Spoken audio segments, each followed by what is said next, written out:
Hello friends, आज की एक नई एनालिसिस वीडियो में आपका स्वागत है। आज जो निफ्टी ने जो क्लोजिंग दी है वो क्लोजिंग मिली है 25,169 की क्लोजिंग है, जो लास्ट क्लोजिंग से 32 पॉइंट माइनस में जाके क्लोज का है निफ्टी ने। जबकि बैंक निफ्टी ने जो क्लोजिंग दी है वो क्लोजिंग मिली है 55,509 की क्लोजिंग है, जो लास्ट क्लोजिंग से 225 पॉइंट प्लस में जाके क्लोज किया है बैंक निफ्टी।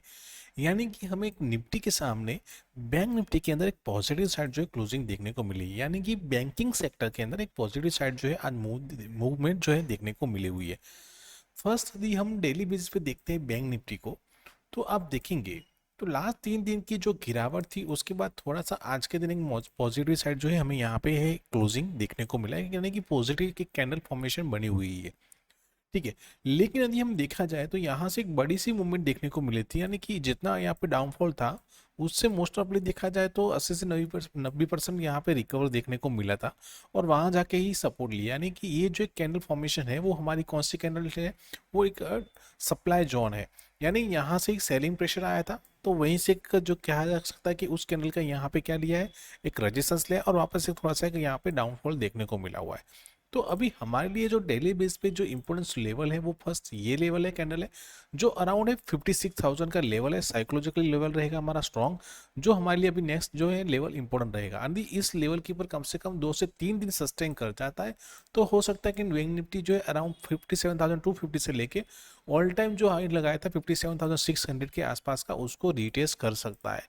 साथ में हमें ध्यान रखना ये भी जरूरी है कि यहाँ पे एक ये जो ट्रेंड लाइन है वो भी हमारे लिए क्या रहेगा, एक रजिस्टेंस का काम करेगा।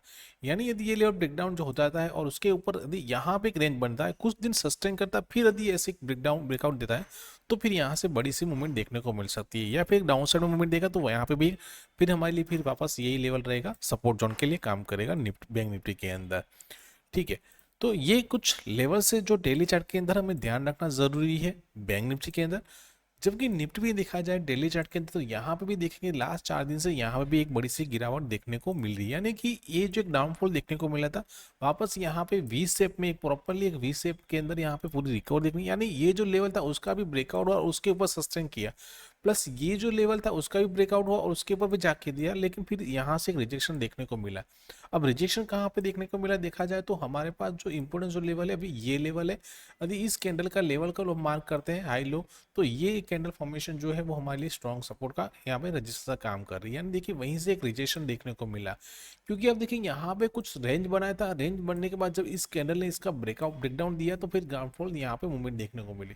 तो वापस यही लेवल हमारे लिए क्या कर रहा है, यहाँ पे वो हमारे लिए इंपॉर्टेंट यहाँ पे क्या कर रहा है, रेजिस्टेंस ले रहा है। हमारे लिए अभी इंपॉर्टेंट क्या है, ये दो लेवल इंपॉर्टेंट है। यदि ये लेवल ब्रेकडाउन होकर यहाँ ब्रेकआउट होने के बाद यदि यहाँ पे रेंज बनाता फिर यदि ब्रेकआउट देता तो फिर से एक नया हाई बना सकता है निफ्टी।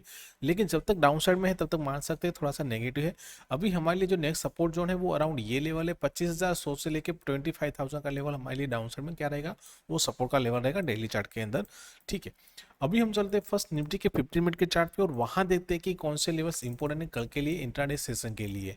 तो हमारे पास अभी जो एक लेवल जो इम्पोर्टेंस जो लेवल निकल के आता है वो हमारे लिए यहाँ पे ये लेवल रहेगा अपसाइड के लिए, और डाउन साइड में देखा जाए तो हमारे लिए जो इम्पोर्टेंस लेवल निकलने वाला है वो ये लेवल्स बहुत ही इंपॉर्टेंट रहने वाला है। ठीक है। यानी कि निफ्टी जो है एग्जैक्टली यदि हमारी रेंज के हिसाब से कल इसी रेंज के अंदर ही ओपन होती है और एक रेंज बनाती है और फिर यदि इस लेवल के ऊपर सस्टेन कर जाती है कम से कम 15 से 30 मिनट, तो फिर हमारे लिए एक अच्छी एक मूड देखने को मिल सकती है, जहां पे हमारा टारगेट रहेगा 25,350 का पहला टारगेट रहेगा, दूसरा टारगेट 25,450 से लेके 25,500 तक का भी टारगेट हम देख सकते हैं अपसाइड के लिए। लेकिन यदि डाउन साइड में ये लेवल ब्रेकडाउन के सस्टेन कर जाए तो फिर आज का लो जो है नियर बाय वो हमारा पहला टारगेट रहेगा जो अराउंड है 25,080 के आसपास का, और उसके नीचे सस्टेन करेगा तो डायरेक्टली टारगेट निकल जाएगा 25,000 का, यानी कि 25,000 का टारगेट यहाँ पे रहेगा। फिर यहाँ पे क्या प्राइस एक्शन बनता है और उसके हिसाब से डिपेंड करता है कि डाउन साइड मूवमेंट देता है या फिर यहाँ से अपसाइड वापस रिकवरी देखने को मिल सकती है।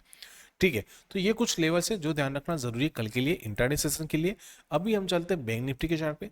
तो बैंक निफ्टी भी यहाँ पे एक अच्छी खासी रिकवरी आज के दिन देखने को, मॉर्निंग सेशन में देखा जाए तो प्रॉपर्ली एक रेंज बना था, यहाँ पे आप देखेंगे तो ये एक रेंज बना था, यदि आप ट्रेंड लाइन भी ड्रॉ करते तो यहाँ पे एक अच्छी खासी रेंज बनी थी। ठीक है। यानी एक छोटी सी रेंज पर जैसे ही इस कैंडल ने ब्रेकआउट दिया इस ट्रेंड लाइन का तो यहाँ से एक बड़ी सी मूवमेंट देखने को मिली। तो मोस्ट ऑफ द टाइम में रेंज ब्रेकआउट होता है वहां पे अच्छी खासी मूवमेंट देखने को मिल सकती है। तो अभी हमारे लिए जो कल के लिए जो एक इंपॉर्टेंट जो लेवल निकल के आते हैं वो हमारे लिए ये प्रॉपरली एक ट्रेंड लाइन जो रहेगी वो हमारे लिए बहुत ही इंपॉर्टेंट रहेगी। और डाउन साइड में देखा जाए तो हमारे लिए ये जो लाइन है ये बहुत ही इंपॉर्टेंट रहेगी, क्योंकि आप देखिए ट्रेंड लाइन का इंपॉर्टेंट इसलिए भी है ज़्यादा क्योंकि आप देखिए मल्टीपल टाइम उसी नियर बाय वहाँ से रजिस्टर, आज भी देखिए वहीं से रजिस्टेंस लिया, यानी एग्जैक्टली यदि इसी रेंज के अंदर ओपन होती है, एक रेंज बनाती है और रेंज बनने के बाद यदि इस लेवल के ऊपर कम से कम 15 से 30 मिनट सस्टेन कर जाती है तो नियर बाय हमारा पहला टारगेट जो रहेगा 55,760 के आसपास का पहला टारगेट रहेगा, दूसरा टारगेट 55,880 का, तीसरा टारगेट रहेगा 55,900 से लेके 56,000 तक का भी टारगेट हम देख सकते हैं कल के दिन में। लेकिन यदि डाउन से में दिए लेवल ब्रेक डाउन करके सस्टेन कर जाता है तो यहाँ से एक डाउनफॉल देखने को मिल सकता है, जहां पर नियर बाय टारगेट रहेगा 55,360 का पहला टारगेट रहेगा, दूसरा टारगेट रहेगा अराउंड हमारा 250, यानी 55,250 से लेके 55,200 तक का टारगेट देख सकते हैं। फिर यहाँ पे फिर क्या प्राइस एक्शन बनती है उसके हिसाब से डिपेंड करता है, यदि कोई रेंज बनता है और रेंज बनने के बाद यदि ब्रेकडाउन होगा तो फिर 55,000 तक का भी टारगेट देख सकते हैं बैंक निफ्टी। अदरवाइज हो सकता है यहाँ से वापस एक रिकवरी देखने को मिले, जैसे आज यहाँ पे रिकवरी देखने को मिली थी। तो ये कुछ लेवल्स है जिसको ध्यान रखना जरूरी है। बाकी को बड़ा सा गैप अप या गैप डाउन ओपन आता है तो वहां पे तो हम अपनी जो प्राइस एक्शन फॉलो करेंगे और साथ में वेट करेंगे प्रॉपर्ली एक रेंज बढ़ने का, और उसके जो भी लेवल्स रहते हैं वो अपनी फ्री टेलीग्राम से हम प्रोवाइड करेंगे, जिसका लिंक डिस्क्रिप्शन में दिया गया है, आप वहां जाकर ज्वाइन हो सकते हैं। तो दोस्तों वीडियो को लाइक कीजिए, शेयर कीजिए और साथ में जिन लोगों ने भी अभी तक हमारा यूट्यूब चैनल सब्सक्राइब नहीं किया चैनल को सब्सक्राइब कर लीजिए, जहां पे आपको ऐसी एनालिसिस वीडियो मिलती रहे। थैंक यू, जय हिंद।